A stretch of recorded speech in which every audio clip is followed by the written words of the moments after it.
Pada malam 12 Oktober tahun 2002, suasana Kuta, Bali, terasa hidup. Wisatawan dari berbagai belahan dunia menikmati malam mereka di kafe-kafe dan klub malam di sepanjang Jalan Legian. Di antara keramaian itu, Pagi Es Pub dan Sari Club menjadi tempat berkumpul banyak turis, terutama dari Australia. Namun, tak ada yang menyangka malam itu akan berubah menjadi mimpi buruk. Pukul 20.35 sebuah ledakan keras mengguncang Pagi Es Pub. Para pengunjung yang sedang bersenang-senang berlarian keluar dengan panik.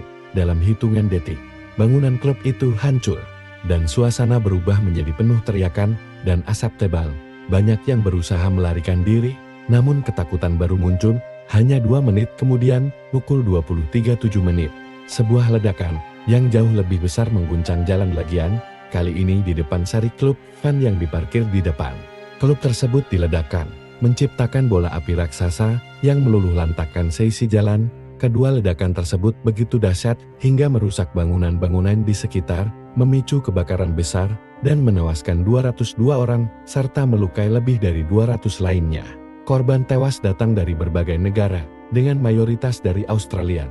Jalan yang biasanya ramai dengan gelak tawa dan musik, berubah menjadi lautan puya, darah, dan jeritan putus asa. Para petugas penyelamat segera tiba, berjuang untuk mengevakuasi para korban yang tertimbun reruntuhan dan melawan api yang menyala-nyala.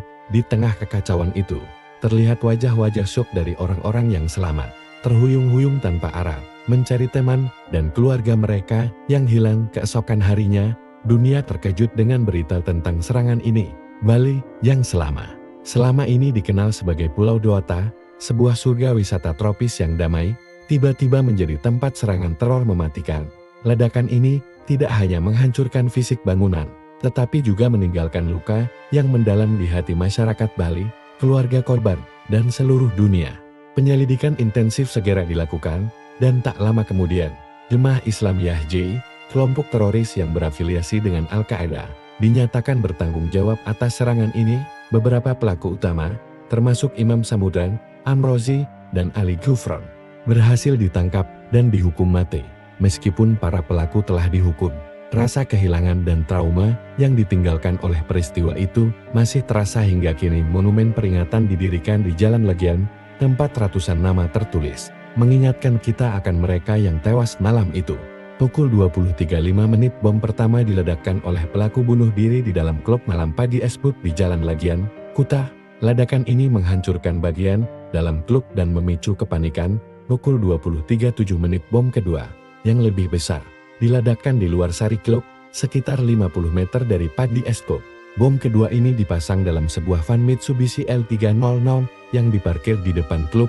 Ledakan sangat kuat, hingga menyebabkan kerusakan parah di sekitarnya, termasuk menghancurkan bangunan-bangunan di sekitarnya, dan menyebabkan banyak korban jiwa. Bom ketiga selain 2 bom utama, sebuah bom lain yang lebih kecil meledak di depan konsulat Amerika Serikat di Denpasar pada malam yang sama. Namun, bom ini tidak menyebabkan korban jiwa. Pemerintah Indonesia, dengan bantuan dari polisi internasional, segera melakukan penyelidikan, persidangan dan hukuman. Imam Samudran, Amrozi, dan Ali Gufron dihukum mati karena peran mereka dalam perencanaan dan pelaksanaan serangan tersebut. Pada November tahun 2008, ketiga pelaku ini dieksekusi oleh regu tembak di Pulau Nusa Kambangan. Beberapa anggota JI lainnya juga dihukum dengan hukuman penjara yang bervariasi. Sementara otak serangan, Hambali, ditangkap di Thailand pada tahun 2003. Bom Bali tahun 2002 menjadi titik balik dalam perang melawan terorisme di Asia Tenggara.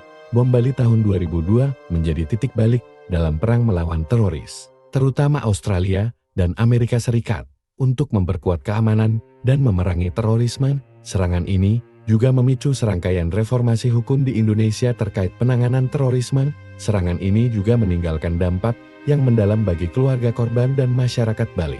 Berbagai peringatan dan monumen didirikan untuk mengenang para korban, termasuk monumen peringatan bom Bali di Jalan Legian. Setiap tahun, peringatan digelar, bukan hanya untuk mengenang mereka yang pergi. Peristiwa bom Bali tahun 2002 adalah pelajaran pahit bagi kita semua. Sebuah pengingat bahwa kebencian dan kekerasan hanya meninggalkan luka yang tak akan pernah sembuh. Bali, dengan segala keindahannya, kini menyimpan kisah tragis yang tak akan pernah dilupakan.